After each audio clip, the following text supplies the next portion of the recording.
que o Senhor usa-o para a honra e para a glória do Senhor, Pai. Em nome de Jesus. Amém. Amém. Obrigado. Bom dia, amados. Cumprimento vocês com a graça e a paz de Jesus, queridos. Meus irmãos, ontem nós começamos uma reflexão em Isaías, no capítulo 43, em que ele diz isso: eis que faço coisa nova que está saindo à luz, porventura não percebeis? Quando o profeta Isaías fala sobre isso, Isaías é o livro que anuncia a vinda do Messias. Deus tinha feito coisas grandiosas com Israel, né? E algo maravilhoso estaria para acontecer, que era a vinda do Cordeiro. Ele veio, nós sabemos a história. E nós estamos vivendo um tempo novo, em que algo novo e grande está para acontecer também. Então, quando eu falo em novo aqui, eu estou pensando nisso. E eu estou pensando também no fato de que algumas pessoas podem, eventualmente, viver só do passado. Sempre que você fala de Deus na vida dessa pessoa, ela conta uma história há 20 anos, há 15 anos, há 30 anos, um milagre que aconteceu, etc. Mas nada novo. A pessoa passa a viver o resto da vida disso, desse acontecimento, como se Deus tivesse feito aquilo e foi cuidar de outros. E aí agora a gente conta as histórias dos outros, que são mais atuais, e a nossa antiga sempre volta, e Deus tem coisas novas para fazer. Também eu penso no texto, por exemplo, que diz que você fala em línguas, ore para que possa interpretar. Quer dizer, você tem sido usado por Deus, ore para progredir, para avançar, para dar um passo à frente. Tá certo, queridos?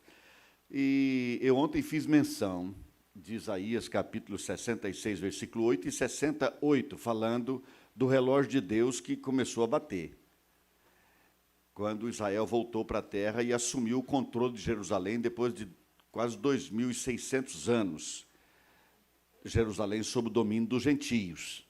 E, queridos, há sinais de que coisas grandiosas estão acontecendo. Vejam vocês, a gente tem ouvido demais as pessoas dizerem assim: Jesus está voltando. Aí você vê uma coisa escabrosa acontecendo e diz: Jesus está voltando, Jesus está voltando. Eu tenho encontrado muita gente dizendo que Jesus está voltando. Eu só não estou encontrando muita gente que acredite nisso. Eu não estou falando dos ímpios, eles nem sabem que Jesus veio, quanto mais que ele vai voltar. Eu estou falando do povo de Deus, que fala que ele está voltando, mas não acredita. Só afirma, mais porque estão assustados como o mundo está, do que efetivamente porque acreditam que Jesus está voltando. Vamos lá.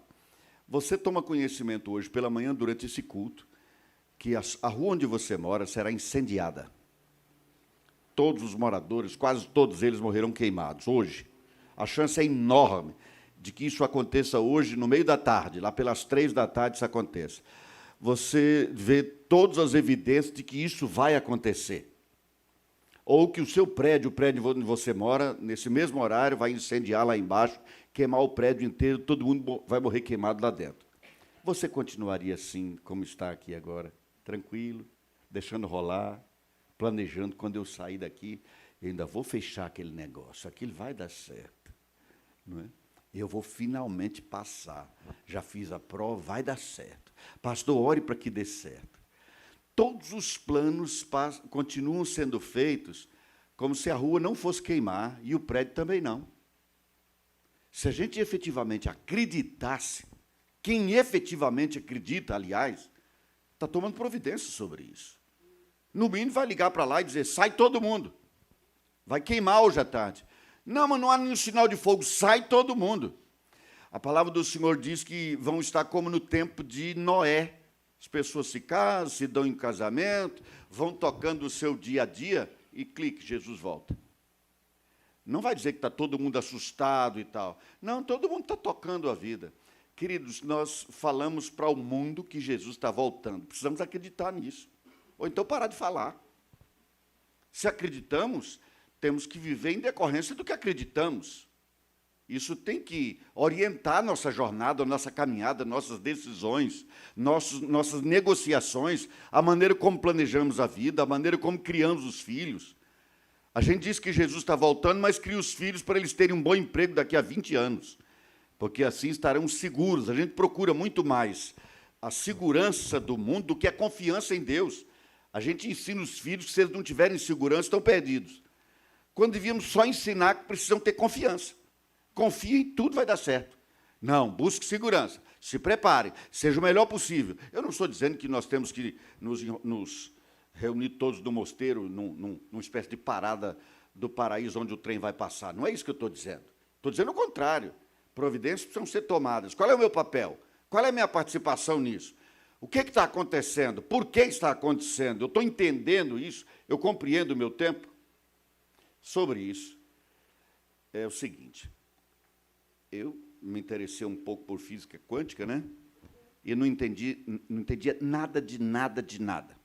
Mas desde o café da manhã, eu passei a entender 0,000000001%, com a ajuda da Márcia.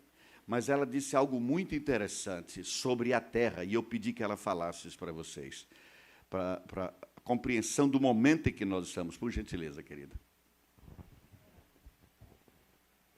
Por favor, tudo que você não entender, que não ficar claro, pergunte. Tá certo? Paz, irmãos, bom dia. Bom estar aqui com vocês. Vocês lembram quando vocês estavam no primário e pediram para você desenhar as fases da Lua? Então, se houvesse na sua frente um quadro negro, e todos vocês têm um quadro negro agora na frente, vocês vão desenhar o que era quarto crescente e quarto minguante. Eu vou contar até 3 e, bem devagar, vocês vão desenhar na sua frente. 1, 2, 3. Vamos lá?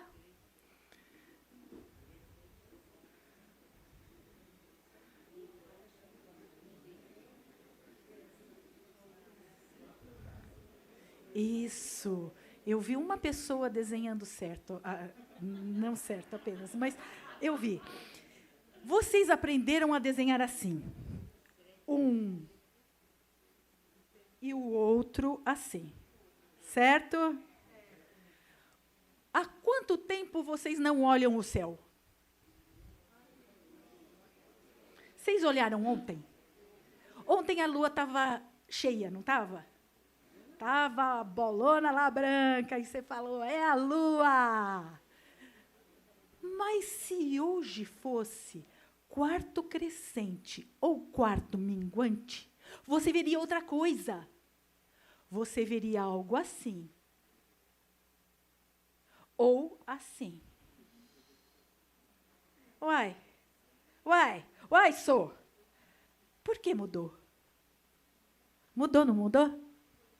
Mudou. Mudou muito, mudou 90 graus. Uau! Vocês têm visto todo dia no jornal, tem enchente, tem terremoto, tem acidentes naturais acontecendo? Não vou dizer que são todos, porque tem várias coisas acontecendo, não vem ao caso, mas muitas é por isso. Ah, pastora, mas isso vai parar, depois vai voltar a ser assim e assim. É, só que pode voltar a ser assim se voltar. Mas não vai voltar para cá. Talvez volte para cá.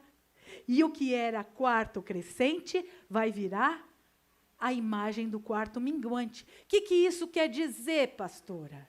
Quer dizer que o polo da Terra está mudando. Onde está o Luizinho? Levanta a mão, senhor Luizinho. Luizinho, o que aconteceria se o polo norte virasse polo sul e o polo sul virasse polo norte? O polo magnético da Terra. Não é só inverte. Você conseguiria voar?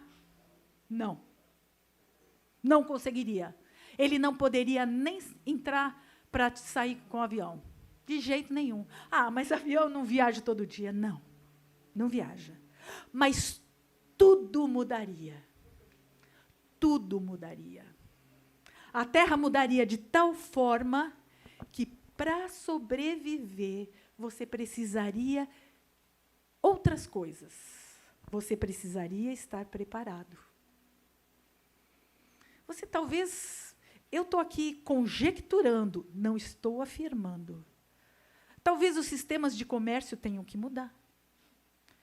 Talvez você tenha que voltar a algumas coisas de base, como plantar. Mas vocês precisam se preparar. Quer perguntar alguma coisa, pastor? Paro aqui? Vocês entenderam isso, queridos? Só uma pergunta. Eu devia ter perguntado. Quando foi a última vez que isso aconteceu? Há mais de 10 mil anos. Há mais de 10 mil anos. 10 mil. Há mais de 10 mil anos. E está acontecendo agora. Percebem isso, queridos?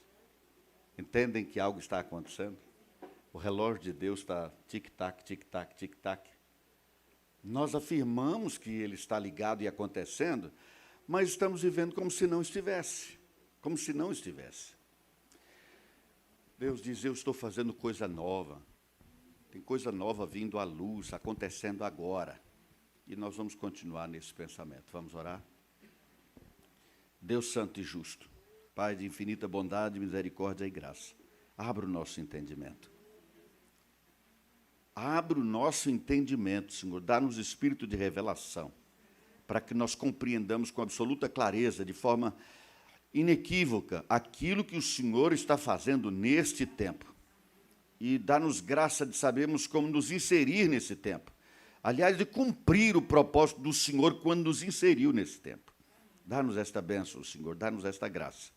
Fala ao nosso coração, edifica-nos, transforma-nos, prepara-nos para esse tempo. É a minha oração sincera em nome de Jesus. Amém, Senhor. Amém, Pai. Meus amados, quando a Bíblia fala no primeiro livro das Crônicas, no segundo livro, aliás, das Crônicas, sobre os heróis de Davi, primeiro livro das Crônicas, capítulo 12, vai falando sobre aqueles heróis todos que acompanhavam Davi, aí, num determinado momento, fala dos filhos de Issacar. Os filhos de Issacar. E diz assim, conhecedores do seu tempo, para saberem o que Israel deveria fazer. Conhecedores do seu tempo, para saber o que Israel deveria fazer. Nós precisamos ter um conhecimento mais claro do nosso tempo, queridos. Não o teremos se não nos dedicarmos a essa busca. E isso não vai acontecer, queridos, necessariamente só assistindo a filmezinhos do Reel ou o TikTok e nos deliciando com aquelas brincadeiras da internet o tempo todo. Nós temos que ir fundo, nós temos que entender primeiro a partir da palavra de Deus. A partir da palavra de Deus. Me parece que foi Billy Graham que disse isso. Ele disse, a palavra de Deus é mais atual do que o jornal de amanhã, porque ela já disse o que o jornal só vai dizer amanhã, mas ela já disse para nós hoje. Mas, queridos, nós temos a Bíblia à mão, não a temos no coração, não a conhecemos. O povo de Deus não conhece a palavra de Deus, não conhece. Há motivos para isso, há razões para isso, há acontecimentos e há circunstâncias que levam a isso. Mas esse texto aqui de Isaías 43, quando ele diz, porventura não o percebeis, no versículo 22 diz assim, contudo, não me tens invocado, ó Jacó, e de mim te cansaste, ó Israel. Que impressionante, queridos. Israel tinha se cansado de Deus. Como é que alguém cansa de Deus? Incrível, não? Eles estavam cansados de Deus. Na realidade, queridos, eles estavam cansados de Deus porque não tinham um relacionamento pessoal com Deus, tinham um relacionamento litúrgico. E eles cansaram da liturgia, porque Deus para eles era aquela liturgia, aquele cordeiro oferecido, aquela participação nas celebrações anuais, a presença dele ali, isso era Deus para eles. E para muitas pessoas também, queridos, se tirar a igreja, se tirar a reunião do domingo, se tirar a convivência dos irmãos, não vai sobrar muito de Deus. Porque não é um relacionamento pessoal. Deus é pessoa com quem se relaciona pessoalmente. A gente sabe mais sobre Deus pela informação de terceiros do que por conhecimento próprio, por relacionamento pessoal, por convivência. Eu nunca li a biografia da Ana. Eu conheço a Ana porque ando com ela. Eu vivo a biografia da Ana, eu sou parte da biografia dela. É diferente de alguém me informar sobre ela. Isso eu soube quando pensei em namorá-la. E isso tem muitos anos. Ela era jovem ainda, era adolescente ainda. Aí eu me informei sobre ela. De lá para cá, eu sou parte da informação. Eu estou inserido, eu estou no contexto o tempo todo, permanentemente. A nossa vida é assim, juntos. Assim deve acontecer na nossa relação com Deus, na nossa vida com Deus, queridos. Nós temos hoje uma igreja evangélica brasileira lamentável. É uma igreja que é como se o vinho sofresse uma sangria, alguém despejasse água nele. Agora não sabe se é água ou se é vinho. Não é suco de uva, não é água, não é vinho, é uma mistura. Uma coisa fragilizada, sem profundidade. Não pensem, quando falo profundidade, estou fugindo do que Paulo teme que a gente fuja. Ele diz que receava que nós abandonássemos a simplicidade devida a Cristo. Pelo contrário, a teologização de coisas simples como a fé tem atrapalhado muito a igreja. Não é disso que eu estou falando. Profundidade não é isso que eu estou falando. Sabe a fé que funciona? A fé da criança. A criança vê o pai com a mão estendida, convidando para atravessar a rua, e ela não questiona, perguntando, será que há distância para o carro? Não vai nos atropelar? O senhor já mediu direitinho? Será que a gente pode avançar agora? Criança não pergunta isso. Quando ela vê a mão estendida do pai, ela pega e atravessa. Isso é fé. Isso é a fé que nós devemos viver. É assim que devemos viver. Teologizar a fé, explicar a fé, enquadrar a fé, enquadrar Deus e tudo mais, não é disso que estou falando. O Evangelho é simples. O conceito reformado, por exemplo, da vida com Deus, diz que aquilo que é suficiente para conhecer Jesus e viver com Ele até a sua vinda, não exige conhecimento exegético, não exige nenhum tipo de interpretação complicada. O Evangelho é simples. Mas nós não estamos vivendo esse Evangelho simples, porque nós confundimos esse Evangelho simples com os acontecimentos, com os relacionamentos na igreja, com o culto, com a liturgia, com aquele momento de louvor, de adoração, aquela hora da oração, e não de vida, não de cotidiano. Eu não marco hora com a minha esposa. Nunca marquei hora com ela. Olha, vamos, agenda aí, 3 da tarde. Não, a gente vai proseando e já concluiu que só pode às 3, porque nós estamos juntos em tudo. Percebem isso, queridos? Mas as pessoas estão vivendo com Deus em agenda, na hora certa. Domingo, tal hora, eu tenho um compromisso com Deus. Aí a gente troca de roupa, muda tudo e vai para o endereço de Deus, que em tese é o templo. Deus está lá esperando por nós. Conquanto a Bíblia seja exaustiva em afirmar que Deus não habita em santuários feitos por mãos humanas, a gente vive como se houvesse um endereço, Ele está lá esperando por mim, eu sempre volto. Aliás, essa é uma maneira que o homem tem e teve e tem tido ao longo da história de tentar controlar Deus. Por isso, lá em Atenas, no Panteão, eles põem para esse Deus, para esse. E aqui, se algum a gente não conhece, é o lugar dele aqui. Aí Paulo diz, gente, não é assim que se adora a Deus. Deus não fica num lugar. Deus é, significa dizer a eternidade. Deus está presente o tempo todo, em todos os lugares. Em todos os lugares. Ele está no banheiro onde eu tomo banho para ir para a igreja, ele está no carro quando eu vou, ele está lá no templo me esperando, mas ele, sobretudo, está em mim. Não é comigo, é em mim. Jesus disse isso, olha, o Espírito Santo está convosco e ele estará em vós. Não é comigo, é em mim. E aqui agora eu vou voltar ao que foi dito ontem. 12 homens jantando com Jesus e um condenado à espera da pena capital. Pois bem, você vai ler depois dos evangelhos sobre esse momento e há uma curiosidade, parece que eles são contraditórios. Porque 2 evangelistas dizem que os 2 estavam ironizando Jesus. Não apenas um, mas os 2. O que me leva a concluir que eles registraram o momento em que os 2 estavam fazendo isso. Mas Lucas, que fez uma pesquisa aprofundada, descobriu que depois de um determinado momento, houve uma mudança num deles. Mas no começo os 2 estavam ironizando. Um deles mudou. Quem é que falou para ele enquanto ele estava ali e passou pela mudança? Só pode ter sido o Espírito Santo. E aqui agora não vou entrar nesse mérito, porque isso dá confusão e pouco esclarecimento.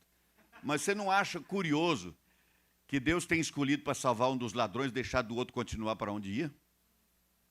E eu não estou falando de predestinação, que essa é uma palavra que assusta, né? Não estou falando dos eleitos, mas pensa nisso. O Espírito Santo falou para um e deixou o outro continuar para onde ia. Mas aquele para quem ele falou foi uma revelação tão clara, que quando ele disse assim, lembra-te de mim quando voltares no teu reino. Veja quanta coisa tinha sido revelada a ele. Primeiro, Jesus vai voltar, ele estava morrendo. Ele está morrendo ao lado dele, ele disse, quando voltar. Ele já sabia que ele ia voltar. E ele sabia que ele voltaria para reinar. Seria uma condição diferente. E ele sabia que Jesus tinha algo grandioso a oferecer. Ele lembra de mim. Aí o que ele disse? Você vai comigo para o paraíso hoje. Vocês percebem quanta coisa foi revelada desse homem ali naquele pequeno momento, queridos? Impressionante. Porque, de alguma maneira, naqueles poucos momentos, ele teve um relacionamento profundo com Deus. Ele teve uma intimidade tal com o Espírito Santo, que aquilo que o Espírito Santo sabia, ele passou a saber também. Nós lemos nos profetas, você vai ouvir uma voz atrás de ti dizendo, esse é o caminho, ande por ele. Ande por ele. Meus irmãos, a gente não tem dificuldade de se referir ao pai, porque para nós cria-se uma figura masculina de um pai. Por isso, Deus, o pai, é tranquilo para nós. Quando a gente fala do filho, a gente tem também uma figura concreta na nossa ideia a partir de um ser humano que é um filho. Então, agora fica fácil. Mas quando a gente fala do Espírito Santo, a gente não tem como imaginar isso de forma palpável, fica complicado. E por isso nosso relacionamento com o Espírito Santo é quase como se o Espírito Santo fosse só uma energia a serviço de Deus. Mas para entender esse tempo e viver o novo que Deus tem para nós, irmãos, nós precisamos criar maior afinidade com o Espírito Santo, entender o Espírito Santo, conviver com ele, ouvi-lo. Questão de ouvir é uma coisa curiosa. E um exemplo disso foi de Madre Teresa de Calcutá, uma freira. Alguém disse para ela assim, você fica sempre orando. O que você fala para Deus? Ela disse, eu não falo, só ouço. Aí ele disse assim, e o que Deus fala? Ele disse, Deus também não fala, ele só ouve. Agora, se você não pode entender isso, eu não tenho como te explicar. É isso. Vocês sabem, queridos, olha, o Espírito Santo tem uma lógica própria e nós precisamos conhecê-la, entendê-la, vivê-la, conquanto ela caminhe na direção oposta à do mundo, em boa parte do tempo. O Espírito Santo tomou um homem que estava levando o evangelho aos milhões e o levou para o deserto para falar para um homem só. Quem faria um planejamento, algum tipo de planejamento estratégico que dizia, em tal época, tudo vai estar funcionando a pleno vapor, mas nessa hora para tudo, para esse detalhezinho. Não, gente, aproveita o embalo, aproveita a onda, vai em frente, não para. O Espírito Santo foi lá, tirou e botou no deserto, e de lá o teletransportou de volta. O Espírito fez isso. Jesus foi conversar com um teólogo e disse assim, você tem que morrer e nascer de novo, Nicodemos. E Jesus foi conversar com uma mulher que tinha tido 5 maridos e estava com um homem que não era marido, desistiu de casar. Então, ajuntou com alguém. Estava vivendo com um homem que não era marido dela, estava em pecado. E Jesus disse, mulher, você tem que morrer e nascer de novo, você está em pecado? Não. Ele disse, você está adorando do jeito errado. Não é nem esse monte, nem em Jerusalém, nem nada disso. A Deus se adora em espírito e em verdade. Vocês percebem que a lógica está invertida? Eu faria o oposto. Eu diria ao teólogo, você está adorando a Deus da maneira errada, Nicodemos. Você tem que aprender a adorar em espírito e em verdade. E eu diria à mulher apanhada nessa condição de pecado, e diria, olha, você tem que morrer e nascer de novo, você está em pecado. Mas o Espírito Santo fez o inverso, porque o Espírito de Deus tem lógica própria. Mas a igreja primitiva entendeu isso, e as coisas só aconteceram quando entenderam isso. No dia de Pentecostes, por exemplo, e a partir daí a igreja mudou completamente. Mudou completamente. Mas eles não se conformaram em simplesmente saber que o Espírito agora estava neles. Pensem na eleição dos diáconos. Os diáconos tinham que ser pessoas de boa reputação, gente sábia e gente cheia do Espírito Santo. Um deles foi escolhido para isso, chamado Filipe. Filipe. Para que foram escolhidos os diáconos? Para que eles fizessem a distribuição dos alimentos, daquilo que era necessário para as pessoas, uma estratégia boa e equivocada ao mesmo tempo da igreja de Jerusalém, e eles fariam a distribuição, enquanto os apóstolos se dedicariam a quê? A orar e pregar a palavra. O que Filipe, além de distribuir a comida, fazia, queridos? Pregava o tempo todo, a multidão. Vocês percebem que ele quis algo mais? Um passo à frente? Não quero só ser diácono. Eu sou um diácono, mas eu quero pregar a palavra. Eu quero ser um pregador. Eu quero algo mais. Deus tem mais para mim. Deus tem mais para mim. Deus tem mais para nós, queridos. A absoluta maioria de todos nós, a absoluta maioria, se conformou em dar um passo só à frente da fita de largada. Do tiro de largada, melhor. Ouvi um tiro, deu um passo à frente. Já não estou mais lá atrás, não faço parte daquele mundo, parei nisso. Percebe, irmãos? E Deus tem algo novo. Deus tem sempre algo novo para fazer. Eu vou trazer 3 preocupações que eu acho que está atrapalhando nisso, além dessa questão do relacionamento com o Espírito Santo, que depois a gente vai voltar, porque nós vamos estudar um livro. Daqui a pouquinho a gente vai estudar esse livro. Eu continuo no meu longo preâmbulo. Vejam só, queridos. Até porque, irmãos, se a gente não trouxer tudo o que tinha pensado, e daí? Não é? Eu posso falar aqui uma semana inteira, até secar a língua como a língua de um papagaio, e eu não vou dizer nada novo. Depois de 2000 anos de história da igreja, não há mais lugar para novidade, queridos. Tudo já foi dito e repetido muitas vezes. Muitas vezes. Não é essa a questão. E agora vai lá uma frase de efeito. É clichê, mas vale. O que muda a nossa vida não é o que a gente sabe, é o que faz com que sabe. Nós acabamos de receber uma informação aqui preciosíssima dessa mudança impressionante na Terra. O que a gente vai fazer disso? É mais uma das milhares de curiosidades que a gente vai pegar pela internet? É isso? Não tem consequência nenhuma, vai ficar assim. Não é isso, querido. O que nós vamos fazer com as informações que temos? Volto. Eu acredito que todos vão concordar comigo que, a despeito do fato da igreja evangélica brasileira ter crescido muito, nós vivemos uma estagnação espiritual.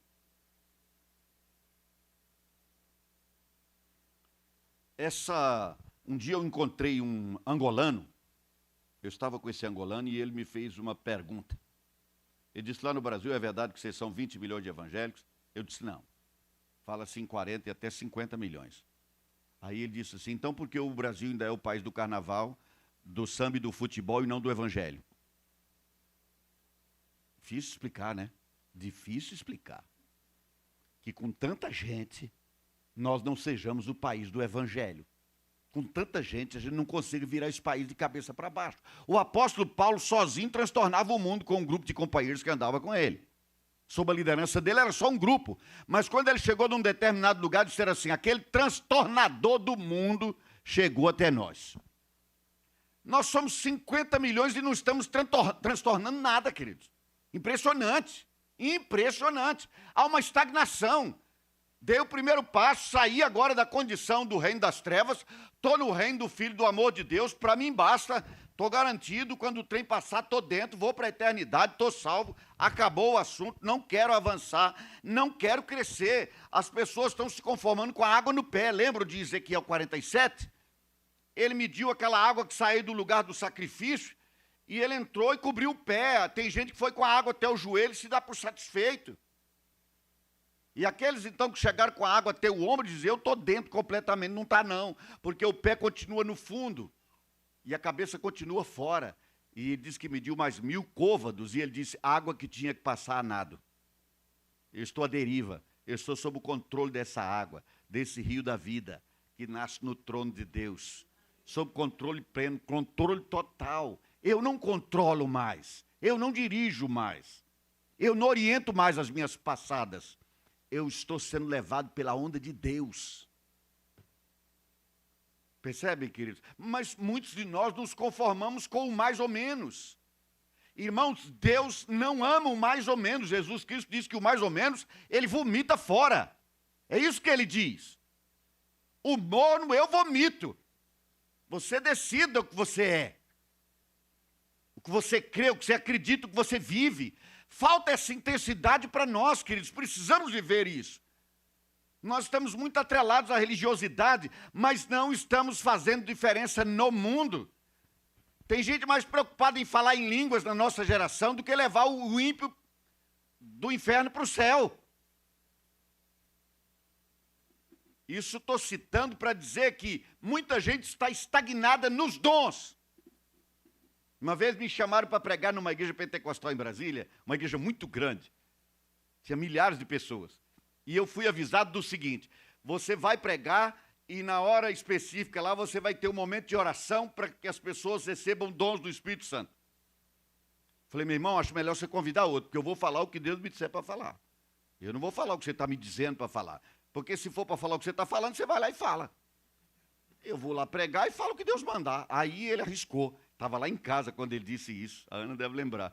E ele disse assim, chamava até Pedro ele. Disse, pastor, então fala o que Deus mandar. Era o meu primeiro ano de pastorado. Você sabe, você está com 20 anos, 21 anos, você está a pleno vapor, né? A gente pensa que veio para mudar o mundo finalmente.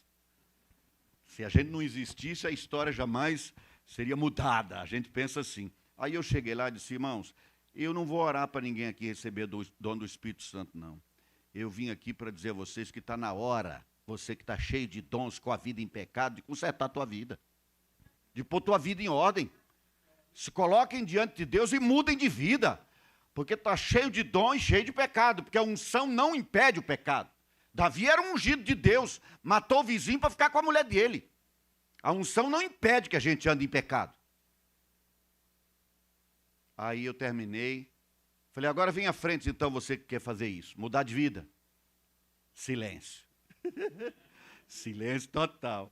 Aí finalmente um corajoso levantou-se lá no meio de terno e gravata. E disse, eu quero falar. Aí ele veio, pegou o microfone e disse, irmão, vocês me conhecem. E ele foi mencionando os dons do Espírito que ele tinha, conhecidos pela igreja. Ele disse, mas tem uma coisa que vocês não sabem, eu estou em pecado e vim confessá-lo. Eu estou nesse pecado. E eu confesso o meu pecado agora diante de vocês. Ele largou o microfone e se ajoelhou no chão. Aí aquilo não coube mais. De gente ajoelhada. Colocando a vida no altar de Deus. Sabe, queridos, a igreja está simplesmente tocando, contando, olha, um dia aconteceu, e o Senhor falou, e aquela revelação, e aquela irmã que profetiza, e está vivendo disso, sabe? Enquanto vai tocando a vida. Tá bom, e você que diferença vê nesse mundo? Você é um agente de transformação nas mãos de Deus? Você é um instrumento de Deus para esta geração? Ou você é um número a mais que Deus acrescentou nessa geração? Não é. Ninguém pode se ver assim, queridos. Ninguém pode se ver assim. Eu conheço crentes e filhos de crentes cujo maior sonho é ser o maior advogado do Estado. Que sonho pequeno esse, meu Deus. Percebem? Eu vou ser o maior cirurgião plástico do país, vou ser o novo Pitangui. Que sonho pequeno esse. Deus não comprou uma pessoa com o preço do sangue do filho dele para isso. Qualquer ímpio pode ser o maior cirurgião do país. Um ímpio pode ser o maior advogado do estado de Goiás. Um ímpio pode. Mas tem coisas que só nós podemos em Cristo. Mas nós não estamos alcançando isso, buscando isso, dando esse passo seguinte. Nos conformamos no mais ou menos, vou tocando a minha vida, numa estagnação espiritual, parou espiritualmente, não avançou, não cresceu. Quando o apóstolo fala, você fala em línguas, ore para que eu possa interpretar. Ou então ore para que possa profetizar, para que possa edificar todas as pessoas. Dá um passo à frente, cresça, a água está no pé, vá com ela até o joelho. Chegou no joelho, leva até o ombro. Depois mergulhe nesse rio da graça. Deus está fazendo coisa nova, mas nós não estamos percebendo. Só que essa coisa nova Ele vai fazer em nós e por meio de nós. Temos que entender isso. Não é só em nós, é por nosso intermédio que Ele vai fazer. Quando eu digo nós, queridos, a reforma mexeu em muita coisa, a reforma protestante, mas não mexeu num detalhe. A igreja era muito clerical e continuou muito clerical. A igreja é muito centrada na figura do pastor. Queridos, pastorado é só um ofício no reino. É um dos muitos trabalhos do reino, um dos muitos ministérios a se exercer. Mas é só isso. É só isso. Mas centra-se tudo na figura pastoral. Esse clericalismo atrapalha muito a igreja. Quando a igreja se reunia, por exemplo, em Corinto, a palavra diz assim, que um tinha hino, outro tinha revelação, o outro tinha uma língua para falar, cada um tinha uma ministração para trazer. Hoje a gente vai para a igreja, senta-se no templo e fica esperando a ministração, que sempre é uma pessoa só que traz. Por quê? Qual é o teu papel? Escutar até o dia que Jesus voltar? Escutar, escutar, escutar, escutar. Queridos, nós temos que deixar essa estagnação para trás, essa frieza. Há um texto de Hebreus, capítulo 5, que diz assim, dado o tempo decorrido do início até agora, vocês já deviam ser mestres. Mas continuam crianças. Ele disse, eu não posso aprofundar o assunto. Vou ter que voltar ao feijão com arroz. Porque não entenderam nem o básico ainda. Eu disse isso aqui uma vez, não vou repetir. Não de forma exaustiva, é uma menção ligeira. Mas na maior parte do tempo nós não entendemos nem os conceitos básicos ainda da fé em Jesus. Vou dar um exemplo.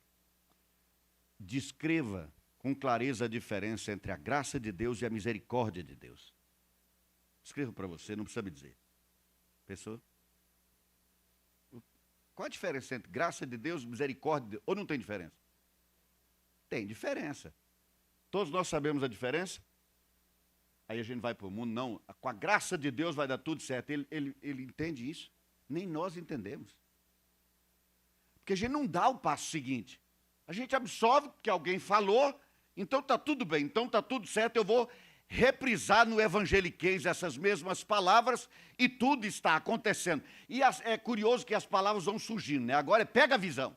Pegou a visão? Ninguém nem sabe o que é esse raio dessa visão, porque uma visão não foi dada. Mas pegou a visão?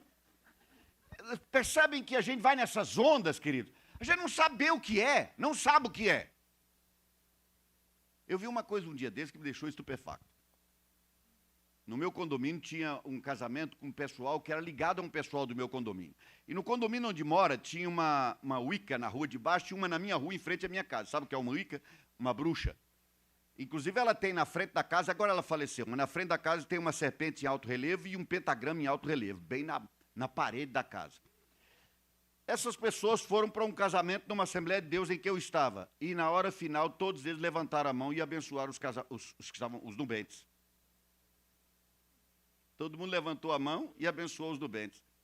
Gente atrelada ao capeta abençoou aquele casal de assembleianos naquele dia. Por quê? Porque a gente não está tendo cuidado. Abençoa. Você tem autoridade para abençoar? Nós temos que parar, queridos, nós estamos trocando a vida espiritual profunda por uma estagnação espiritual em que a gente não avança e passa a depender do momento. O que está sendo dito, o que está sendo falado, o que está acontecendo no momento, e a gente vai de uma onda para outra, de uma onda para outra. O evangelho não é assim, queridos. A palavra de Deus é um livro de princípios. Esses princípios, uma vez aprendidos, precisam ser experienciados, vividos na dinâmica da história de cada um de nós e na coletividade.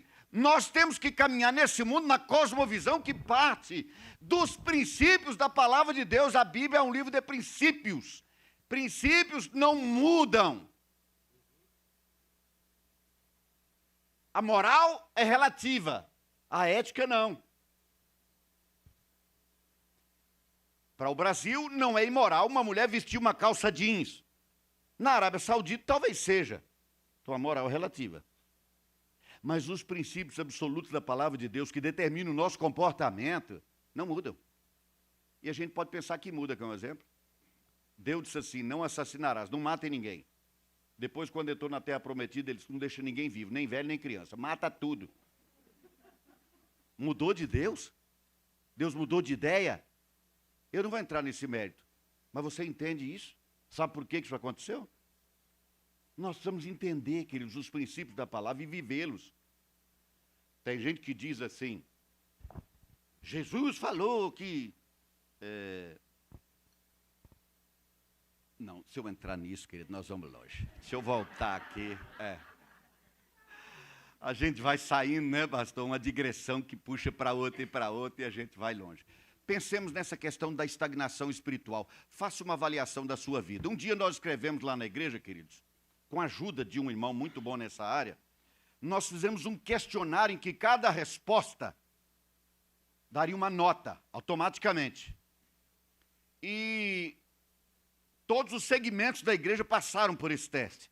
Inclusive a direção da igreja, os pastores, os líderes da igreja, nós nos reunimos para fazer a avaliação individual. E depois nós juntamos as avaliações. Nós chegamos a uma conclusão que a liderança da igreja nem orava nem lia a Bíblia.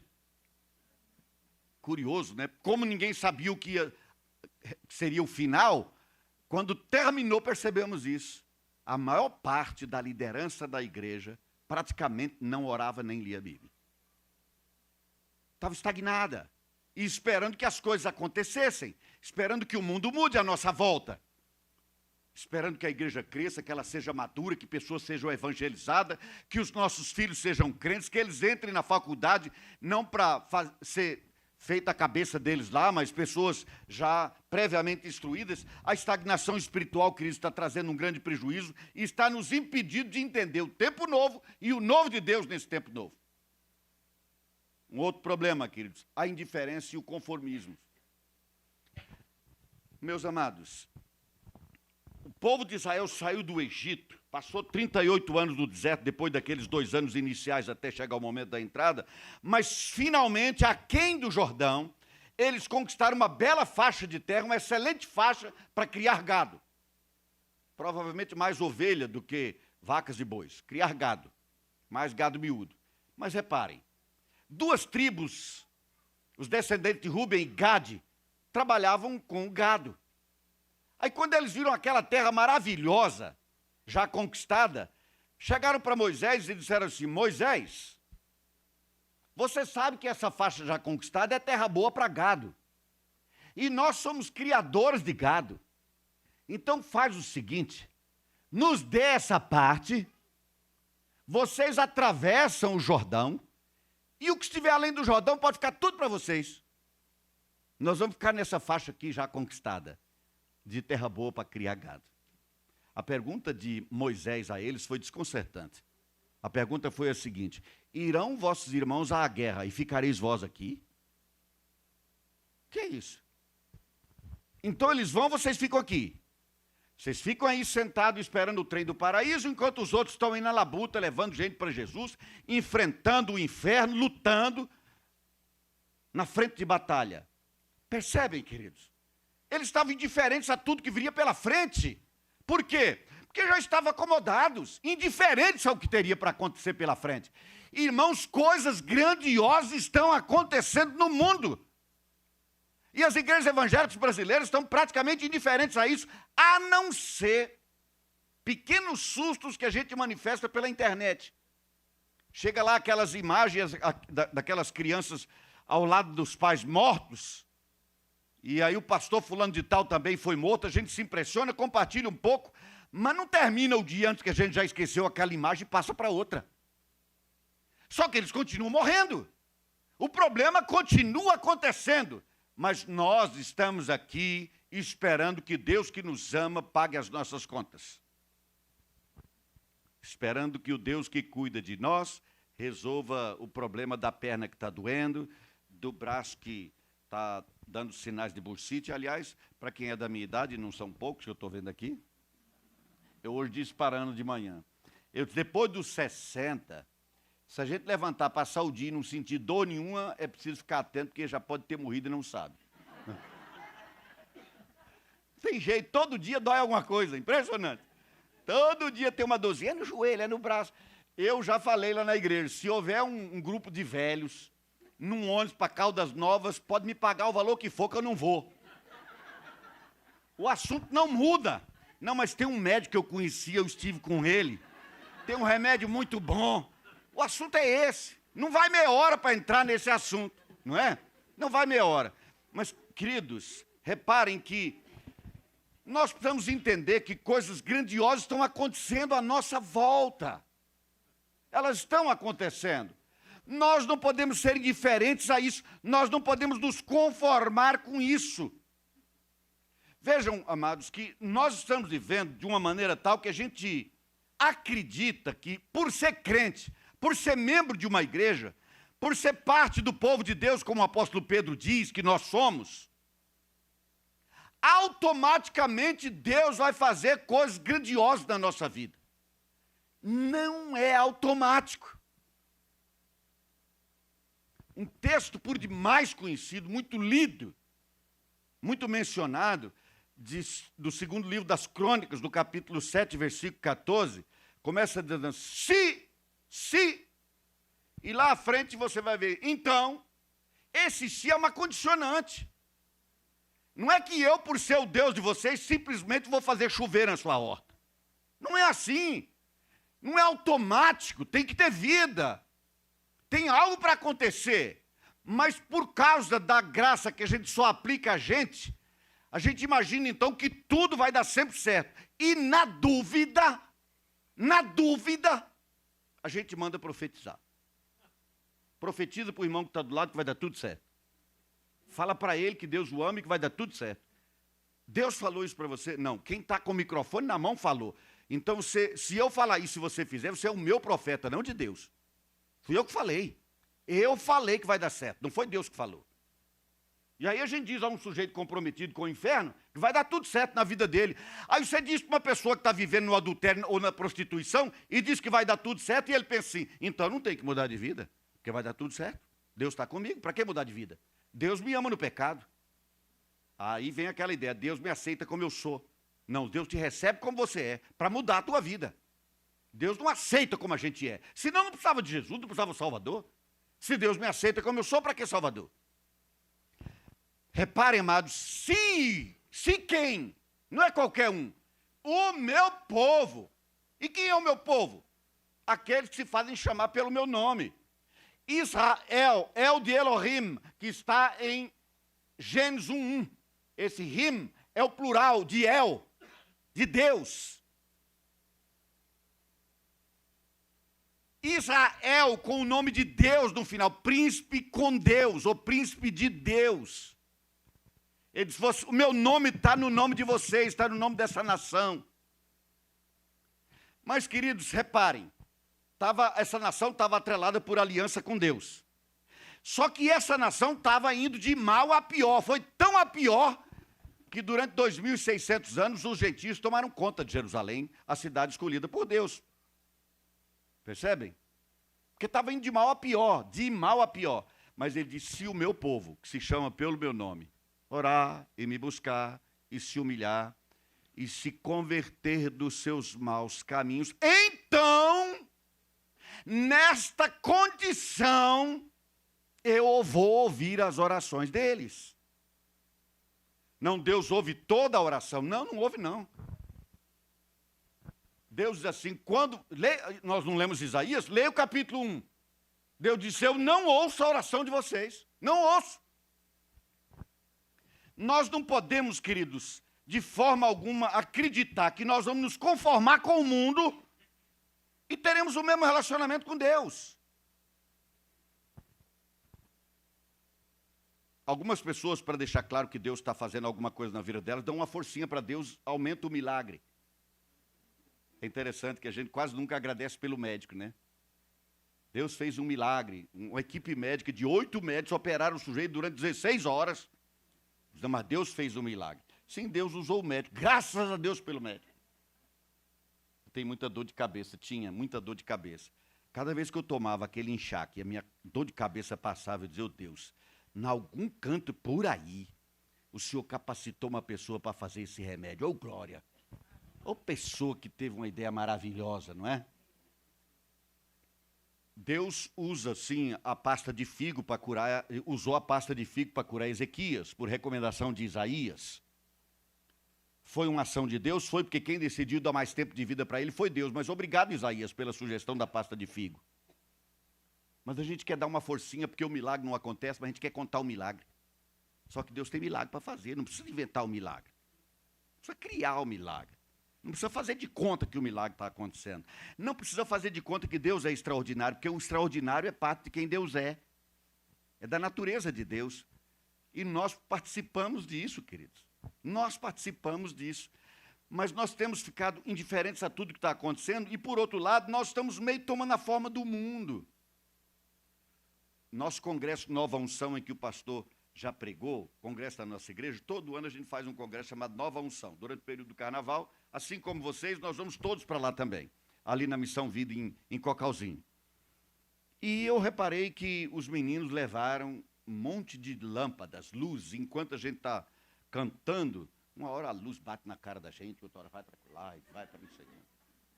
E daqui a pouco sai uma fumaça. Eu me reuni com eles e disse, irmãos, qual é a da fumaça? Qual é a da fumaça nesse louvor por misericórdia? A fumaça só serviu para os meninos pararem de dançar louvando e brincar com a fumaça. Mas é legal, está aí, tem fumaça. É como a parede preta do templo, né? Toda parede é preta. Quando eu cheguei lá na igreja um dia, o fundo estava pintado assim. Falei, vamos mudar. Aí puseram lá uns painéis meio diferenciados. Não, vamos mudar mais. Não é que não possa usar preto, sabe, queridos? Mas tem que ter um porquê, tem que ter uma razão. Não é porque estão fazendo lá. Queridos, um discípulo de Jesus não faz ou deixa de fazer porque os outros fazem ou deixam de fazer. Isso é conformismo. Um discípulo de Jesus faz ou deixa de fazer porque foi convencido pelo Espírito Santo por meio da palavra de Deus. Ele foi convencido pelo Espírito Santo por meio da palavra. Eu digo lá na igreja, se que eu ensino para vocês eu não puder mostrar na Bíblia, é opinião minha, opinião segue se quiser. Agora o que eu mostrar e estiver na Bíblia, foi um princípio da palavra, não tem negócio de querer, porque Deus não dá opinião, Deus manifesta a vontade. E uma vez manifestada a sua vontade, nós cumprimos, não discutimos. Nós cumprimos. Mas a igreja tem se conformado, queridos, conformado com o mundo. Eu não quero ser específico sobre ninguém que está aqui, porque cada um tem a sua realidade, a sua história, e cada caso é um caso. Mas, queridos, há uma coisa curiosa, a Igreja Católica trata o casamento como um sacramento, mas parece-me que as pessoas se separam e casam muito mais nas igrejas evangélicas que nas católicas. É impressionante, impressionante. Como nas igrejas evangélicas as pessoas não têm uma incompatibilidade, não vai dar certo. Eles se separam. Nós vamos voltar a esse ponto, já não quero me estender, porque nós vamos refletir sobre um livro que mostra muito para nós o que precisa acontecer para que Deus nos faça hoje, na nossa geração, saltar como bezerros que saem da estrebaria. Isso a gente vai dizer depois. Por ora, pensemos nisso, queridos. Nós teremos a bênção de Deus, o novo vai acontecer, mas há condições para isso. Há condições para isso. Vamos adiante. Um outro problema que eu quero ainda dizer antes de ir para esse livro, que é o que eu quero efetivamente estudar com vocês, nós temos um outro problema, que a gente pode chamar de secularismo. O mundo está secularizado. E a igreja também está se secularizando. Está se secularizando. Eu me lembro quando nós estávamos plantando igreja na França. Naquele tempo as igrejas já estavam sendo fechadas. A gente não pensava, eu não pensava nunca, que na minha geração, de uma forma tão avassaladora e tão apressada, isso acontecesse, por exemplo, nos Estados Unidos. Mas muito menos ainda eu poderia pensar que isso aconteceria no Brasil. Tinha um jovem na nossa igreja, até poucos dias, que era o líder dos jovens. Ele sentia desejo sexual por outros homens. E ele reconhecia que isso era um problema, que ele não devia ceder a isso. Assim como um homem também não deve ceder ao desejo que eventualmente tenha sentido pela filha da vizinha. É uma tentação, tá certo? Ele também estava sendo tentado. E ele reconhecia que era um pecado, ele não podia se entregar a isso. Mas ele foi caminhando, eu disse, se você ceder a isso, você está fora. Aí ele resolveu sair da igreja. Pastor, eu vou sair da igreja porque tem uma outra igreja que trabalha com esse pessoal e eu quero evangelizá-los. Eu quero ajudá-los a encontrar Jesus, viver para Jesus, etc. Saiu da igreja.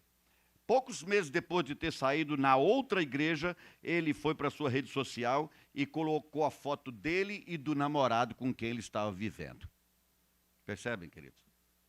Um pai, pastor, me escreveu essa semana pedindo socorro, porque o filho dele, que foi criado na igreja a vida toda, insiste que o pai não o ama porque não quer aceitar conviver com o marido dele como se fosse uma esposa.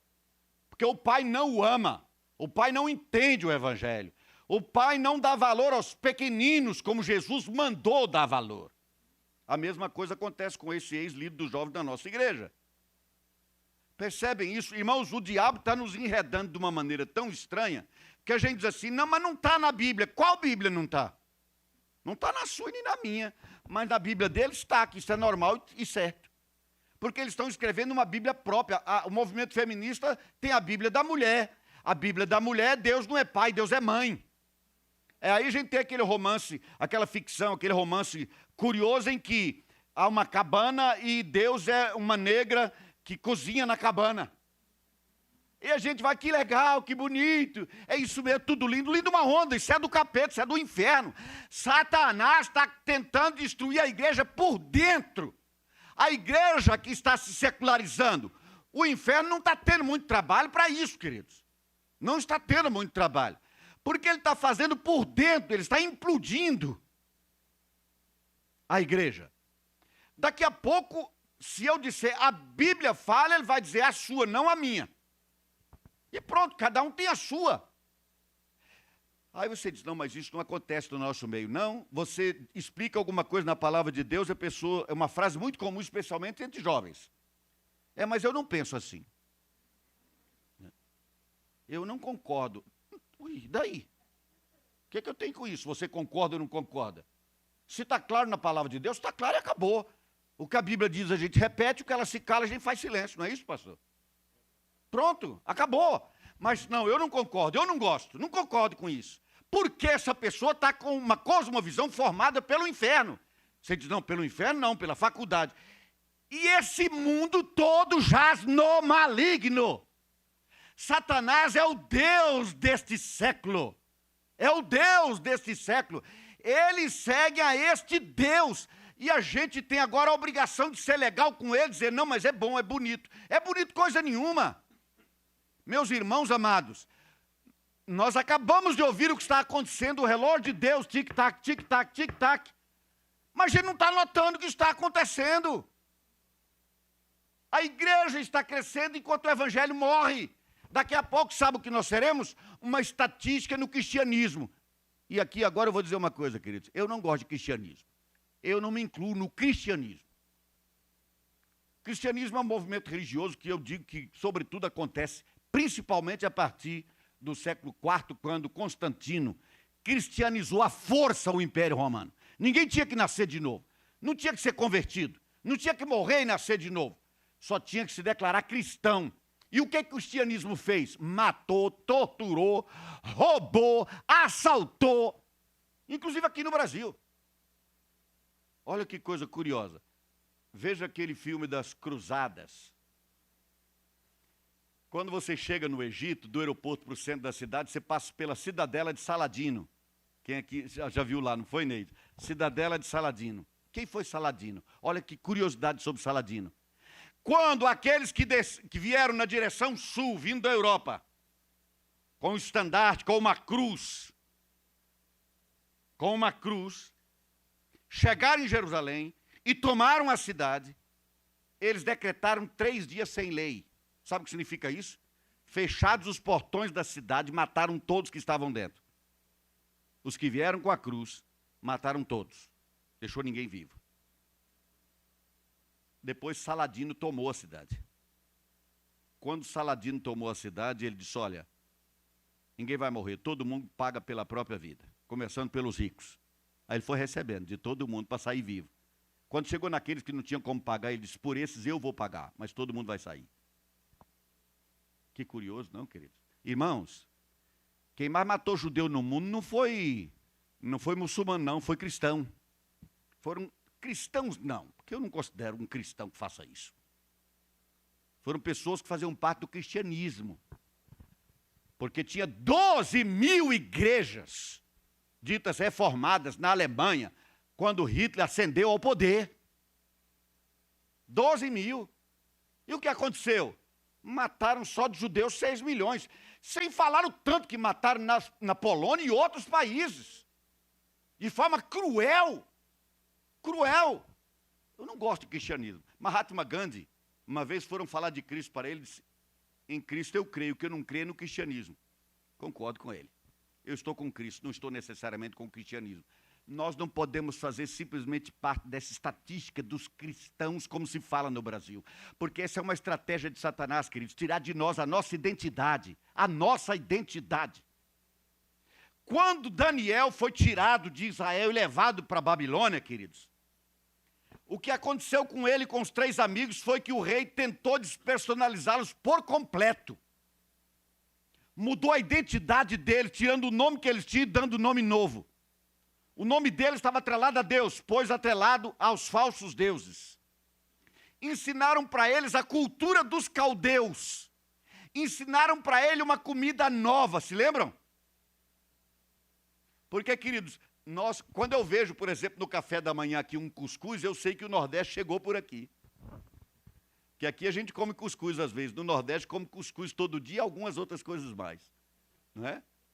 Você conhece, quando a gente come piqui, a grande chance de estar na casa de um goiano. Frango, caipira com piqui, gueiroba, não é? Oh, que maravilha, coisa boa. Há uma identidade nisso, percebem, queridos? Há uma identidade nisso. Por isso, Daniel resolveu firmemente não contaminar-se. Por quê, queridos? Porque, irmãos, Nabucodonosor queria que ele pensasse que não era ali um escravo. Que ele pensasse que estava num palácio e era um nobre. Ele não foi para lá fazer turismo, ele não foi convidado para ir para lá. Ele foi para lá na condição de escravo. Pode ser tratado como príncipe, mas era escravo, porque o escravo faz a vontade do seu senhor. Daniel e os 3 amigos não tinham mais vontade livre, era a vontade do imperador, era a vontade do rei. Entendem isso, queridos? Meus amados, nós temos essa dupla cidadania. Nós estamos nesse mundo e somos do reino de Deus. Mas a nossa primeira e mais importante cidadania é: nós somos discípulos de Jesus. Isso pode nos custar a vida, mas ultimamente não tem nos custado nem o emprego, nem o dinheiro que a gente ganha, porque dá-se uma voltinha aqui e outra ali. Olha que curioso, queridos. Eu acho que pela 3ª vez em Brasília podia ser um milionário. Curioso. Pela 3ª vez eu podia ser um milionário. Eu não vou contar a história longa, mas nós temos uma área que nós temos só um registro de posse, uma escritura de posse, e uma liberação do governo para estar dentro da área. Só que no meu entendimento a área é privada, o governo diz que não é, então está aí a briga para sempre. O governo sempre ganha, né? Mas tem essa briga. Aí, pasmem, 2 presbíteros vieram a mim e disseram assim: pastor, você sabe quanto dá para se levantar em dinheiro aqui loteando essa área? Aí nós fizemos lá as contas, dava em torno de 250 milhões. Aí ele disse assim: eu estou trazendo para você a proposta de uma pessoa ligada ao governo. Se você quiser, nós vamos marcar o encontro com ela, porque você vai dar 20% para eles e eles vão te entregar o loteamento licenciado só para vender. Olha que fácil, né? E eu estaria com 200 milhões na mão. Aí a gente pode pensar assim: que bom, vou abençoar a obra de Deus, vou sustentar missionários. Irmãos, Deus não usa dinheiro, Deus usa gente. Deus usa pessoas. Não são os milionários que andaram por aí pregando o evangelho, um outro sim, mas são aqueles que entenderam o ministério, que entenderam que Deus tem algo mais, que Deus quer usar-nos. Mas era só liberar 20%. Quantos crentes vocês acham que estão fazendo isso hoje? Muitos. Não para 200 milhões, só para livrar a multa de R$800 que tomou na estrada. Todo mundo quer ter um amigo na polícia, um amigo no Detran, né? Não, tem um irmão lá, aí liga para o irmão: irmão, não devia chamar de irmão, é uma vergonha. Percebe? Mercenário, corrupto, estou ligando para você, é você mesmo, seu corrupto? Porque eu estou querendo te corromper mais ainda, eu já estou corrompido, eu quero livrar de uma multa. Por que que até os crentes querem ter um amigo na polícia, um amigo na PM, um amigo na civil, conhece um delegado, vai logo dizer: não, o delegado fulano de tal é meu amigo. Por que isso? Porque ele está pensando que vai ter o QI, né? O que indica. Tem um médico no hospital. Não, minha prima é médica, ela é chefe do departamento tal, deixa que eu resolvo. A fila é imensa, mas você não precisa entrar, vamos dar a volta. Tudo isso, queridos, é parte do que nós estamos vivendo. Tudo isso eu incluo nesse secularismo. A gente deixou a igreja entrar no mundo. O barco entrando na água é natural, a água entrando no barco vai afundar, queridos. Está pesado, está quase afundando, mas a gente não se toca sobre isso. Só que a gente olha sempre para os outros. Uma peça, a última vez que eu fui ao teatro, não sou muito de ir a teatro, mas a última vez que eu fui tem muito tempo, para ver uma peça de Jean Paul Sartre, um existencialista que eu não devia nem ver. Mas a peça chamava-se O Inferno é o Outro. Uma pessoa chega lá, e chegando lá foi acusado dos seus erros. E ele começa a culpar alguém. Diz, não fui eu, foi fulano. Ele que me instigou, ele fez isso e isso, por isso eu fiz assim. O inferno é o outro. Só que enquanto ele está por lá se justificando, chega o outro. Que ele estava acusando. Agora o outro tinha que se safar e o que fez? Escolheu o outro na terra que ainda não tinha ido para lá para jogar nas costas dele. O inferno é sempre o outro. Eu estava comprando um carro com a minha filha e a moça falando sobre o carro, tentando me vender o carro. E depois entra num assunto que todos nós entramos quase o tempo todo, né? Nós hoje somos um povo mais politizado, e logo começou aquela história, mas que corrupção, que coisa terrível, estão roubando, estão isso, estão aquilo. Aí eu disse para a moça assim, moça, mas o Brasil pode melhorar e vai melhorar. Como? Eu tenho uma solução para isso. Ela disse, qual? Eu disse, se ele começar a melhorar aqui nessa mesa, entre nós três, eu estou aqui há meia hora ouvindo suas mentiras. Você está mentindo para mim, tentando me convencer a comprar o carro. Vamos começar a consertar esse país você falando a verdade. Porque assim nós mudamos o país, mudando você, mudando a mim. Nós estamos simplesmente abraçando essa condição dos seculares. Até no culto nós estamos secularizando, como se não houvesse mais diferença entre o sagrado e o profano. Aqui em Caldas Novas, fui pregar num evento, queridos, de casais. 175 casais que tinham vindo do Nordeste para aqui. 35 desses não evangélicos. Trouxeram para evangelizá-los. Então contrataram 2 músicos. E os músicos cantaram 2 canções bem infantis durante o louvor era com eles, estavam comandando. Depois disso começaram a cantar Roberto Carlos, Tom Jobim e outros dessa ordem. No louvor, durante o louvor. E eu ia pregar para esse pessoal. Aí eu li o texto que diz isso. Eu vou mostrar para vocês de novo a diferença entre o sagrado e o profano. E eu disse assim, olha, vocês que são os convidados, 35 casais convidados estão aqui, desculpe eu ter que dizer isso agora, mas agora eu vou falar os que não são vocês. Eu estou falando para os da igreja. Falei, vocês convidaram esses 35 casais na esperança de que eles descobrissem que nós somos exatamente igual a eles? Então por que eles foram convidados? Nós não somos. Nós precisamos mostrar para eles que o evangelho tem uma vida nova para eles. Diferente.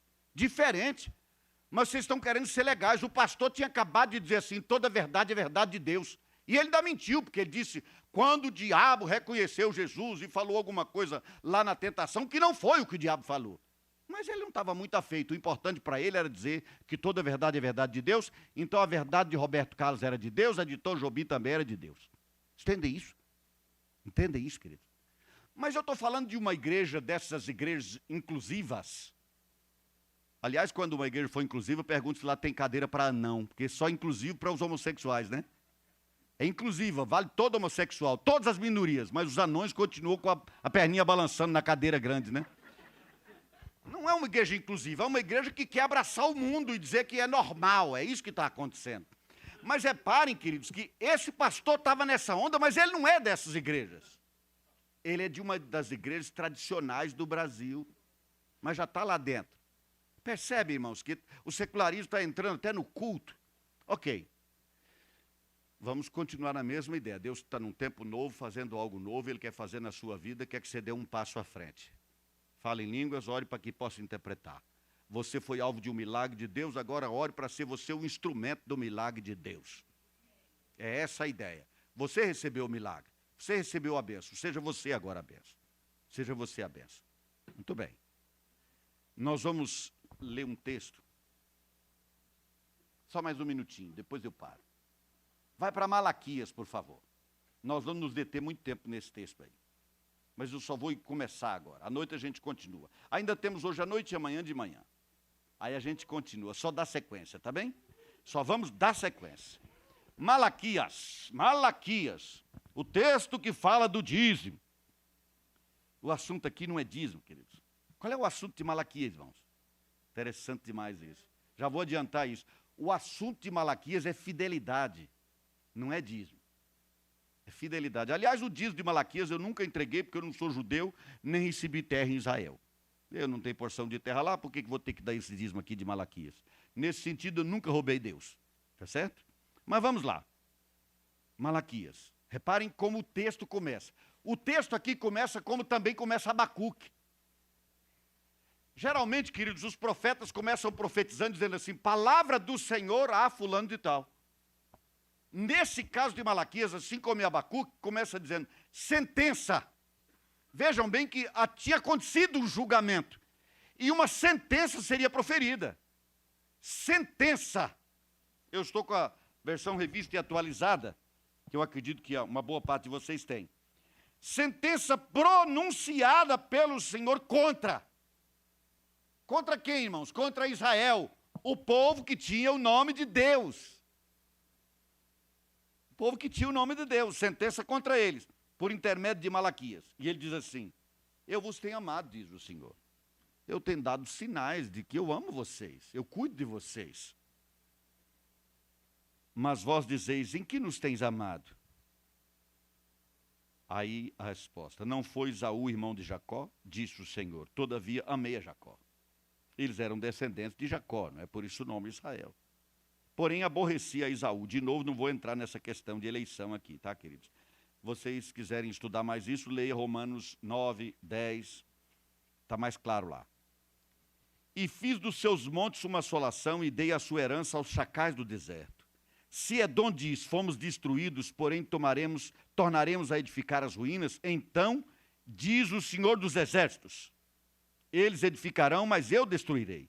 E Edom será chamado terra de perversidade. Edom, vermelho, são os descendentes de Esaú, querido. O povo contra quem o Senhor está irado para sempre. Expressão forte essa, queridos. Irado para sempre. Para sempre, se a gente prestar atenção, significa para sempre. Né? Não termina. Os vossos olhos o verão e vós direis, grande é o Senhor também fora dos limites de Israel. Vocês estão me reconhecendo lá fora, sabem quem eu sou. Presta atenção no que está dito aqui agora, queridos, que isso é tão específico, tão direto. Ele diz assim, o filho honra o pai e o servo a seu senhor, ao seu senhor. Se eu sou pai, onde está a minha honra? E se eu sou o senhor, onde está o respeito para comigo? Eu vou continuar, mas eu quero dar uma paradinha aqui, queridos, para dizer uma coisa curiosa e estranha ao mesmo tempo. Nós somos um povo alegre, mas alguns de nós, mais do que alegre, gostam muito de piadas, e algumas são de fato engraçadas. Agora eu vou dizer o que me preocupa. É crente contando piada e pondo Deus na piada. Eu acho estranho isso. Vamos imaginar que você vai se casar, está a poucos dias do casamento, e o cara do seu trabalho começa a fazer piada com a sua noiva. O que você acha? Sua noiva é a piada. A igreja faz piada com a igreja. A igreja faz piada com Deus. A igreja faz piada com Jesus. Deus disse, se eu sou Deus, se eu sou o Senhor, falta consideração e respeito para comigo. Nós não temos que exagerar como os judeus faziam, queridos, trocando de pena na hora de escrever o nome de Deus. Mas, irmãos, relaxou-se. Deus é a brincadeira da igreja, a piada da igreja. A Bíblia é a piada. Não estou falando do mundo, não, é da igreja. Não estou nem falando daqueles malucos, desvairados, enviados das trevas, que se fazem passar por pastores e pastoras na internet para envergonhar o nome do Evangelho. Eu nem estou falando desses. Eu estou falando de gente como nós, que é tomado por aí como gente séria, mas que não está ligando mais, não está se dando conta mais. Deus é um vovozinho velho, frouxo, que não corrige mais a ninguém, mas é no livro de Hebreus, Novo Testamento, por conseguinte, que está escrito assim, dura coisa é cair nas mãos do Deus vivo.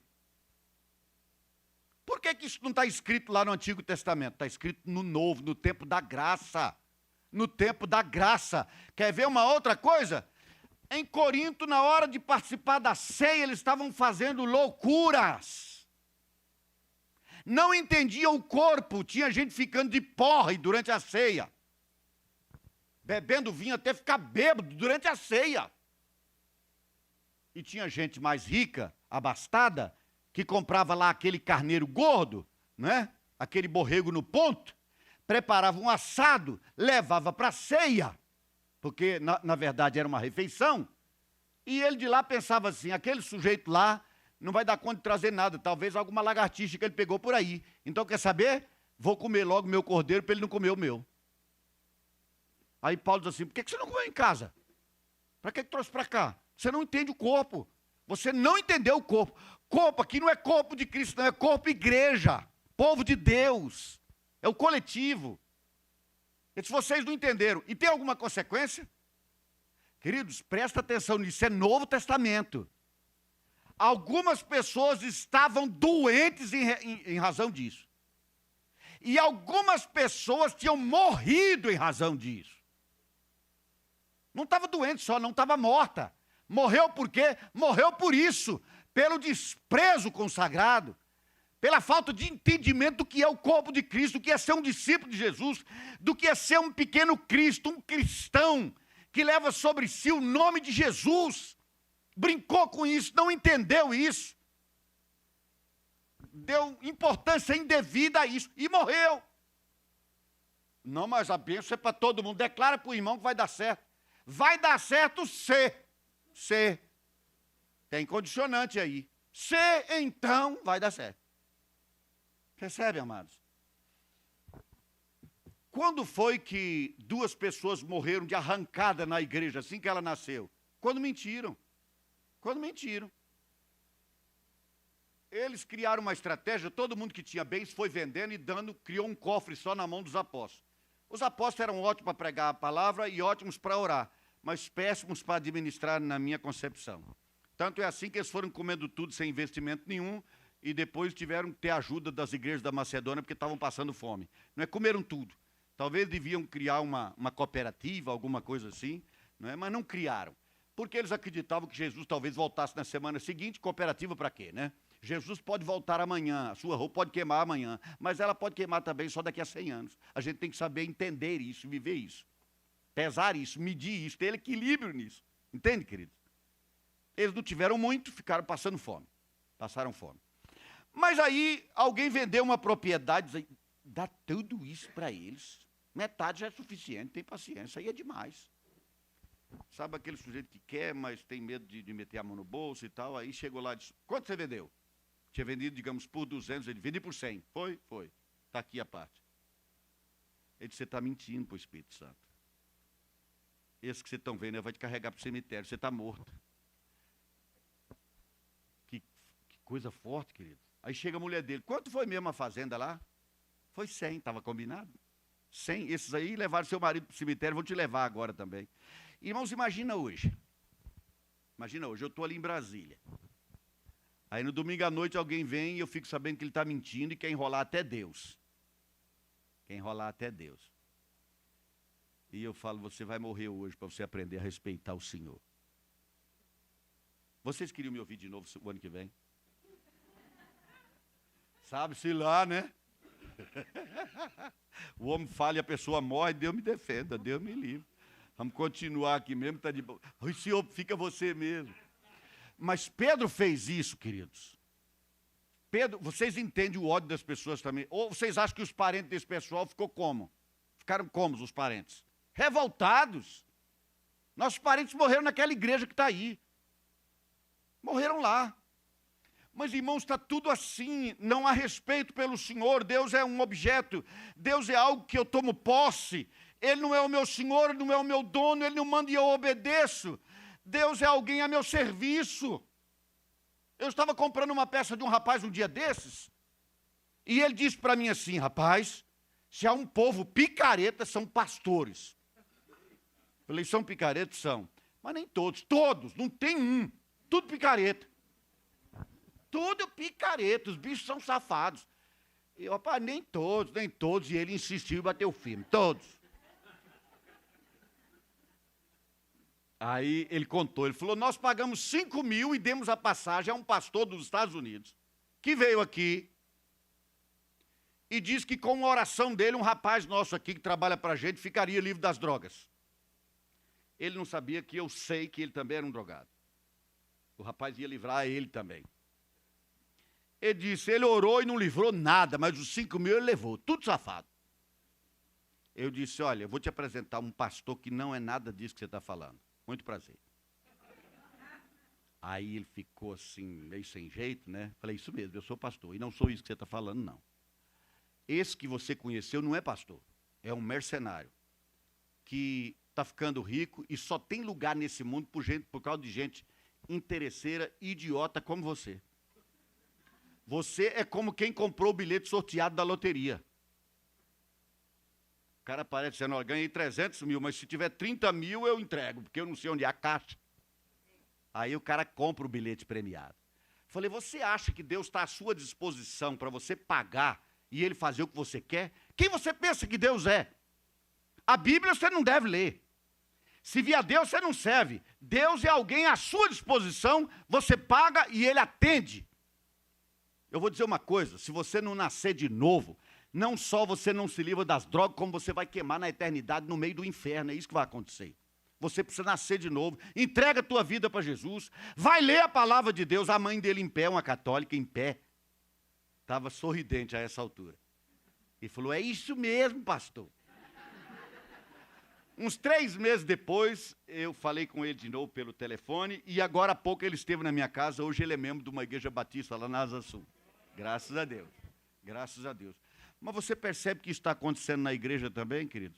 A Ana e eu conhecemos uma mulher que ia à igreja semanalmente, sem perder um dia, 17 anos. Ela falou, nunca faltei a uma terça-feira. Meu dia é a terça. Toda terça-feira eu vou lá, às vezes só o pastor e eu. Eu levo o meu envelope, entrego para ele, faz uma oração por mim, eu vou embora, quando não tem mais gente. Mas toda terça eu estou lá com o meu envelope e recebo uma oração. Aí nós perguntamos, nesses 17 anos, o que ele te ensinou da Bíblia? Ela disse, não, a gente não estuda a Bíblia, ele faz uma oração por mim. E eu falei, mas você tem convicção da sua salvação em Cristo? Tenho, por quê? Porque Deus me abençoa. Como eu estou sendo abençoado esses anos, então eu estou salva. Vocês percebem que com 17 anos ela não sabia nem que a justificação vem pela fé? Nem isso, nem o básico dos básicos. Como pode ser isso, irmãos? Aí você diz assim, mas eu não. Porque eu fui membro da escola dominical 40 anos. Eu frequento a escola dominical minha vida inteira, não sei nem como não estão fazendo agora. Ok. Aí chega um domingo de manhã, falta o professor dos adolescentes, e o pastor diz, irmão, você que está há 35 anos aí na escola dominical, dá uma palavra de 40 minutos ali para esses adolescentes. Eu? Eu não sei. Então o que você aprendeu em 35 anos? Nada. Nada. Em 30 anos não aprendeu nada. Nem o suficiente para uma palavra de meia hora, 40 minutos. Irmãos, nós estamos levando a vida. Deus diz assim, eu sou o Senhor, então me respeitem, me tratem do jeito certo. Eu sou pai, me honrem como pai.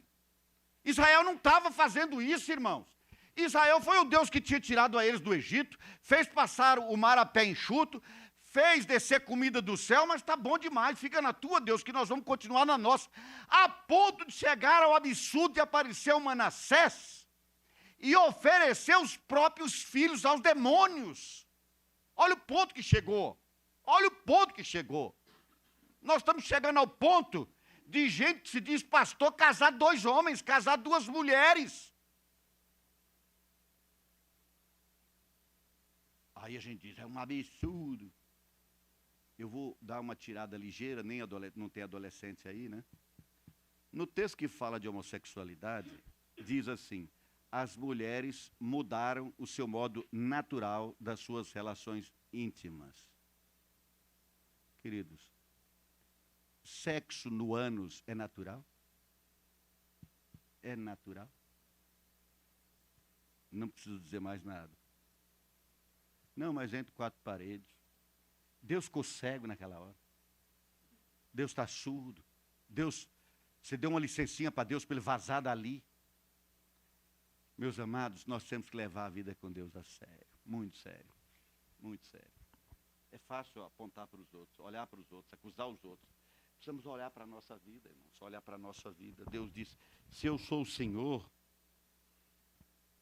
onde está o respeito para comigo? Eu vou finalizar. Diz o Senhor dos Exércitos a vós outros, ó sacerdotes que desprezais o meu nome. Depois a gente volta aos sacerdotes. Vós dizei, em que desprezamos nós o teu nome? Aí vamos lá. Ofereceis sobre o meu altar pão imundo e ainda perguntais em que te havemos profanado? Nisto que pensais, a mesa do Senhor é desprezível. Posso tratar de qualquer jeito. Quando trazeis animal cego para o sacrificar, não é isso mal? E quando trazeis o coxo ou o enfermo, não é isso mal? Ora, apresenta-o ao teu governador, acaso terá ele agrado de ti e te será favorável, diz o Senhor dos Exércitos. Você vai dar um presente para o governador? Pega a ovelha gorda, o borrego preparado, faz um churrasco em casa e aquela ovelha manca que secou um quarto traseiro, você dá de presente para o governador. Algum louco faria isso? Não. Para o governador a gente dá o melhor, mas para Deus estava trazendo o cego, o coxo, o manco, o de perna seca. Ele disse, esse é de Deus. Eu vou entrar à noite um pouco mais nesse mérito do que oferece a Deus, do que está sendo oferecido a Deus. Mas vamos lá.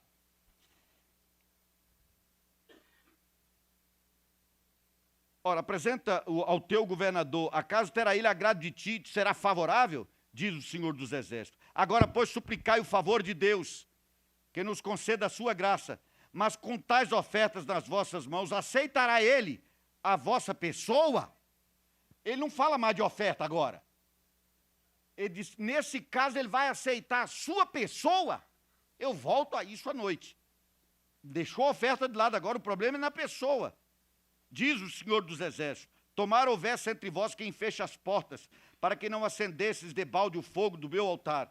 Eu não tenho prazer em vós, diz o Senhor dos Exércitos, nem aceitarei da vossa mão a oferta, mas desde o nascente do sol até o poente é grande entre as nações o meu nome, e em todo lugar lhe é queimado incenso e trazidos ofertas puras, porque o meu nome é grande entre as nações, diz o Senhor dos Exércitos.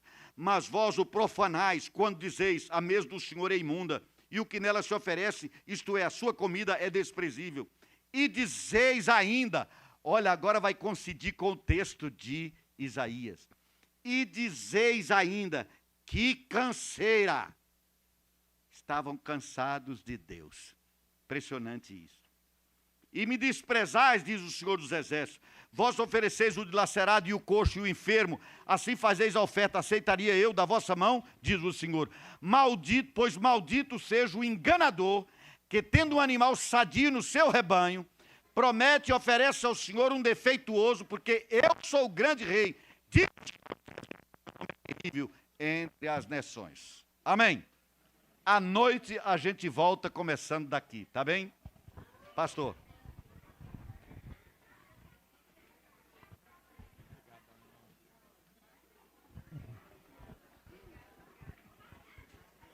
Vou pedir às crianças que aguardem um minutinho. Nós não terminamos aqui.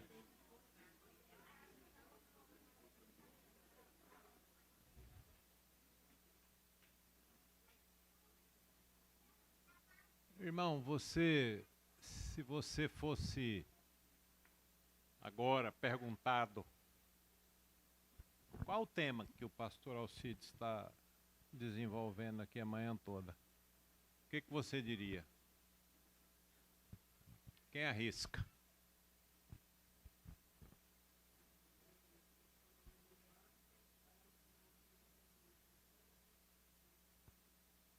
O que você diz? Quem arrisca? Falou, ó, eu entendi que o tema é... Fala, Melo.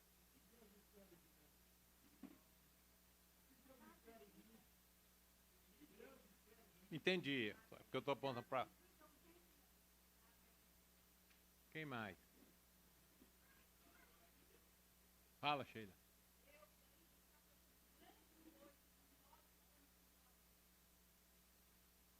Eu diria algo parecido com o que a Sheila disse. Deus está fazendo coisa nova.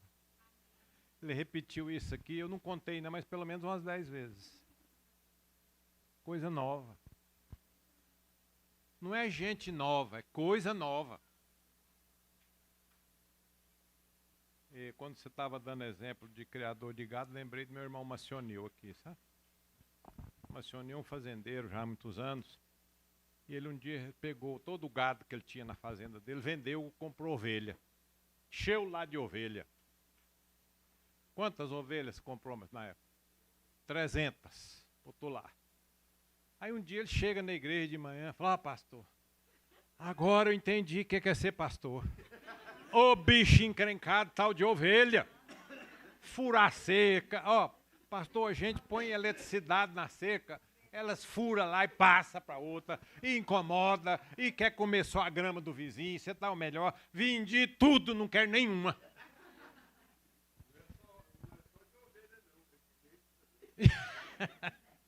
De gente também. Então, queridos, nós somos gente. Eu acho que, sabe, o pastor Alcides explorou muito bem isso aí. Nós somos gente. Nós não somos um objeto. Eu não gosto muito de usar, nós não somos uma energia como algumas pessoas andam, não. É uma energia e tal, aquela coisa toda. Mas eu quero, em nome de Jesus, agradecer a Deus pela vida do pastor Alcides. Sabe, irmãos, palavra corajosa. Palavra corajosa. Né, Elias? Não é? Né, Vinícius, os pastores aqui, o Adilson, o Igor, os pastores estão aqui. Palavra corajosa, o irmão lá é pastor também. Sabe, queridos, nós precisamos tomar uma posição. Vocês já ouviram falar isso nessa igreja alguma vez? Ouviram? Já ouviram falar na Igreja Luz das Nações alguma vez que eu tenho que tomar uma posição? Pela graça de Jesus, mas esse ano nós vamos completar 23 anos, estamos caminhando. Vocês 20, né? 12. Ah, tá. 12 anos? 12 anos, a igreja do pastor Alcides. O Alcides, ele é gente boa, mas eu acho que ele não bate bem, não. Porque ele disse que quando ele saiu da igreja presbiteriana, de onde eu saí também, ele virou para a Ana, né? Eu disse, Ana falou isso. Falou assim, ó, eu vou até a gente decidir se nós vamos ficar juntos debaixo do Riciopo. Olha só. Não é doido? Mas eu louvo a Deus por sua vida, irmão. Ó, louvo minha vida de vocês. A gente tem tanta afinidade, tanta coisa em comum, né? O Vinícius achou bom o exemplo que você deu de não ter cadeira de anão. Ele achou ótimo o seu exemplo. Nas igrejas inclusivas, né, Vinícius? Tinha que ter, né? Agora, irmão, deixa eu contar só um rápido testemunho e nós vamos encerrar. Eu lavo as minhas camisas e calças numa lavanderia que tem lá no Moreirinha. Lá no supermercado ali do setor Coimbra, né? Acho que ali é Coimbra, né? E a senhora lá é uma senhora evangélica. Encontrei ela um dia na igreja. Ela falou, eu sou evangélica e tal. Sempre cumprimento, brinco e tal ali. E a última vez que eu fui levar a roupa, eu levo sempre na segunda-feira. Eu deixo as roupas sujas lá e subo, vou fazer uma compra no mercado, volto, pago ali e vou embora. Ela falou, eu já ia ver se eu achava um jeito de chamar o senhor para conversar. Falei, pois não, vamos ali, saímos para fora. Ela falou, de cara assim, virou e falou, pastor, o senhor celebra casamento? Aí o Espírito Santo falou, cuidado, hein? Casca de banana aí, né? Falei, celebro de cristãos. Pessoas comprometidas com Jesus. Ah, pastor, esse é o problema. Porque lá na minha igreja o pastor disse que não quer celebrar o casamento do meu filho com a namorada dele, que já estão morando junto. Ele faz residência em Brasília e é médico, faz residência em Brasília. E ele não era crente, nós éramos católicos, todos nós. Eu converti, ele converteu, meu outro filho também, meu marido não. E eu precisaria de uma ajuda. Aí eu virei para ela e falei assim, mas eu tenho uma alternativa para você. Eu não celebro casamento de ninguém sem antes a gente ter 5 encontros. É a chance da sua futura nora encontrar Jesus. Na hora o Espírito Santo falou comigo, ama essa não salva. Porque diz que o moço quer casar na igreja evangélica. O moço quer. Está lutando de todas as maneiras para casar na igreja evangélica. Falou, nós vamos fazer esse encontro. Não garanto celebrar o casamento, mas vamos fazer esses encontros para conversar sobre isso. O que eu aprendo nisso, sabe? Nessas oportunidades que surgem para nós, da gente estar pronto para ajudar um pecador a se arrepender. Eu sempre lembro de quando eu conheci a Neide, quando eu penso nisso. Apesar que eu era um cara bonito. Sou, né? Um cara bonito. Mas ela olhou para mim e falou assim, não falou assim não, mas eu ouvi isso. Mesmo você sendo muito bonitão como você é, se não for para a igreja, não tem conversa. Ela não teve meia voltinha, quem sabe, vamos lá, né? Se você gostar. Não, ela falou, se você não for na minha igreja, não tem jeito de fazer nada. Aí eu fui para a igreja, aí. Fui por causa dela, pela graça de Jesus. Eu falo para ela que é culpada de tudo isso, sabe? Falo para a igreja, ela que é culpada, né?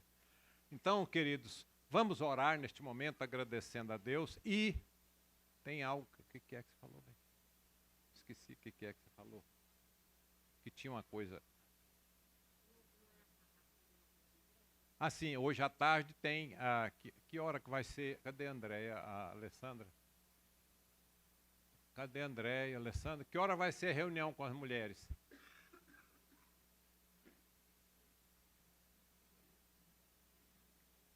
Na hora do almoço, a gente dá um jeito de avisar. Na hora do almoço, a gente dá um jeito de avisar. Certo? Então, queridos, eu queria que você estivesse pensando, e se quiser conversar com o pastor Alcides, isso é uma coisa que ele gosta de conversar. Deixa ele almoçar primeiro, né? Como é que é o olho dele, Márcia? Como é que você disse que o olho dele é? Não, é outro. Você falou outra coisa que eu achei interessante. Ele falou que o olho do Alcides é um olho que quer ver coisas, quer aprender coisas. No sentido, ela quis dizer isso. Então, querido, nós vamos ficar em pé, vamos orar. Vou pedir o pastor Adilson para orar.